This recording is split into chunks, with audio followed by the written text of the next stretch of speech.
سورہ یوسف آیت نمبر 32۔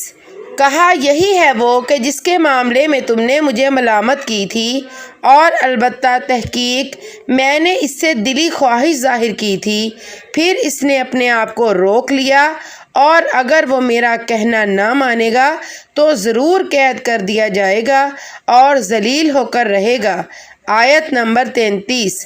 یوسف نے کہا اے میرے رب، میرے لیے قید خانہ بہتر ہے اس کام سے کہ جس کی طرف مجھے بلا رہی ہیں، اور اگر تو مجھ سے ان کا فریب دفع نہ کرے گا تو ان کی طرف مائل ہو جاؤں گا اور جاہلوں میں سے ہو جاؤں گا۔